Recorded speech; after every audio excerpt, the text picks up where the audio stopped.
काशीपुर के उपजिलाधिकारी कार्यालय पहुंचे सैकड़ों बेरोजगार युवा। उत्तराखंड क्रांति दल के युवक युवतियों के द्वारा राज्यपाल को संबोधित एक महत्वपूर्ण ज्ञापन एसडीएम अभय प्रताप सिंह को सौंपा गया। ज्ञापन में कहा गया है कि उत्तराखंड प्रदेश में लगातार भर्ती घोटाले और यूकेएसएससी पेपर लीक प्रकरण ने युवाओं के भविष्य को गहरे संकट में डाल दिया है। साथ ही सरकार की नाकामी, पुलिस दमन और पत्रकारों की आवाज को दबाने की घटनाओं ने प्रदेश की कानून व्यवस्था पर गंभीर प्रश्नचिन्ह खड़े कर दिए हैं। ज्ञापन में मुख्य मांग की गई कि प्रदेश में अगली विधानसभा चुनाव तक राष्ट्रपति शासन लागू किया जाए, ताकि निष्पक्ष प्रशासन और युवाओं को न्याय सुनिश्चित हो सके।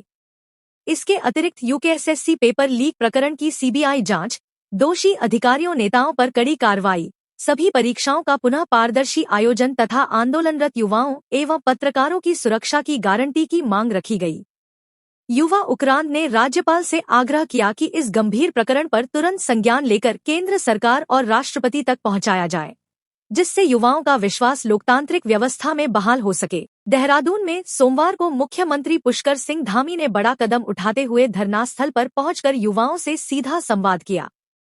मुख्यमंत्री ने मौके पर ही सभी मांगों को मानते हुए पेपर लीक प्रकरण की सीबीआई जांच की संस्तुति की।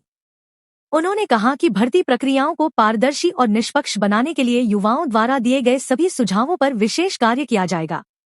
मुख्यमंत्री धामी ने युवाओं को आश्वस्त करते हुए कहा, यह चर्चा मैं चाहूं तो दफ्तर में भी कर सकता था, लेकिन अपने भाई बहनों और बच्चों के बीच आकर उनकी बात सुनना मेरा कर्तव्य है।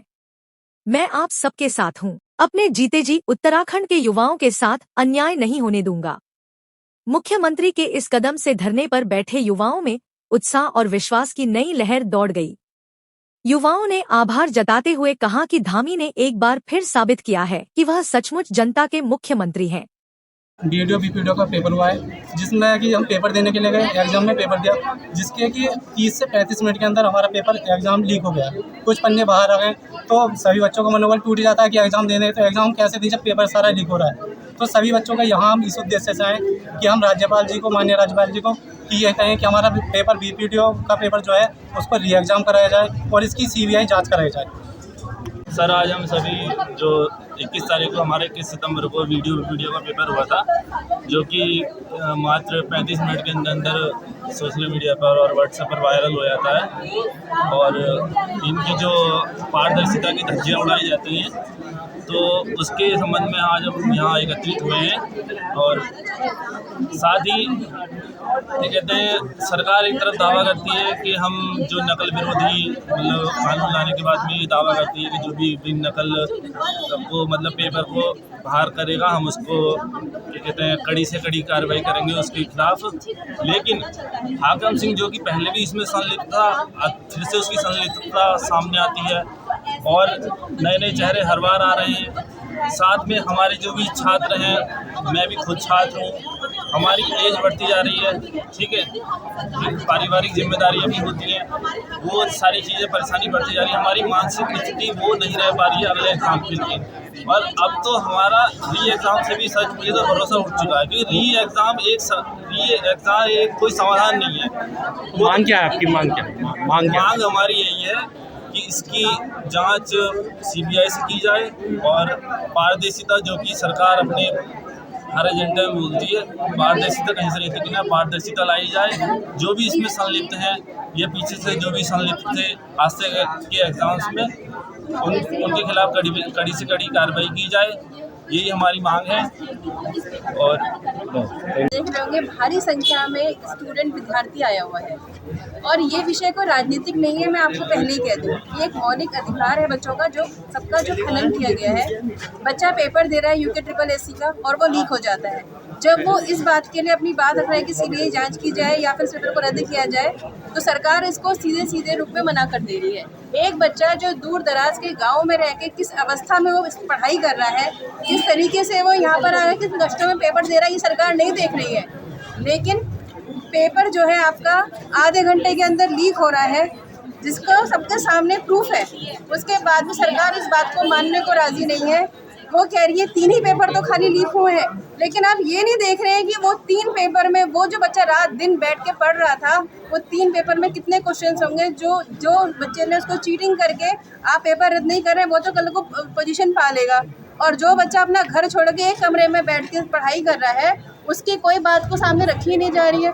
एक बच्ची भी मेरे से बात कर रही थी, वो कह रही थी कि मेरे पिताजी ने कहा कि शादी कर लो। मैंने कहा नहीं पापा, मुझे अपना पहले जो मेरा मकसद है, जो मेरा उद्देश्य है, मुझे उसमें आगे आना है।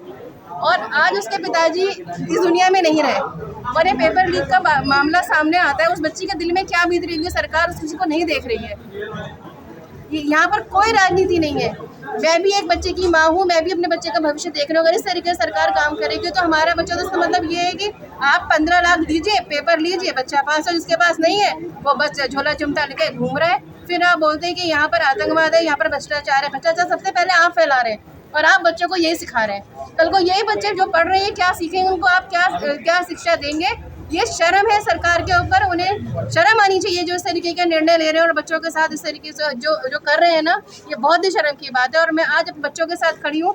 मैं हूँ चाहे किसी भी पार्टी की, वो एक मायने नहीं रखता, लेकिन मैं एक माँ हूँ, एक बेटी की माँ हूँ। मैं भी अपने बच्चे का भविष्य देख रही हूँ। अगर इस तरीके से बच्चों का जो मौलिक अधिकार का हनन कर रहे हैं तो ये बहुत शर्म की बात है। ऐसे नेताओं को गद्दी छोड़ देनी चाहिए सबसे पहले।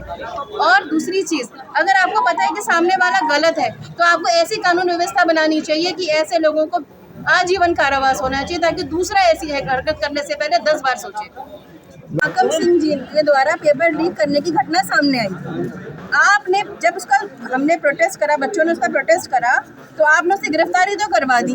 और उस समय क्या कहते हैं, हमारे जो क्या कहते हैं सीएम है धामी, उन्होंने भी कहा था कि सीबीआई इसकी जांच होगी। लेकिन आज 2025 आ गया, इसकी कोई जांच नहीं हुई, तो हम कैसे सरकार का भरोसा करें? वही हाकम सिंह जिसका नाम उस समय भी आया था, आपने उसको जेल भी भिजवाया था, उसके बाद आप उसको बरी करते हैं। और जब बरी होने के बाद आज 25 में वही हाकम सिंह द्वारा जो उसका नाम आ रहा है, साथ में और कुछ और भी लिप्त लोग उनके साथ में हैं, उनका नाम भी इस घटनाक्रम में आ रहा है, तो आप कोई उसके ऊपर कार्रवाई कर ही नहीं रहे। आप उस बच्चे को पकड़ रहे हैं जिसके द्वारा पेपर लीक की घटना सामने आई, आप उस इंस्टीट्यूशन की जांच क्यों नहीं करवा रहे हैं कि कहाँ से पेपर लीक हुआ था?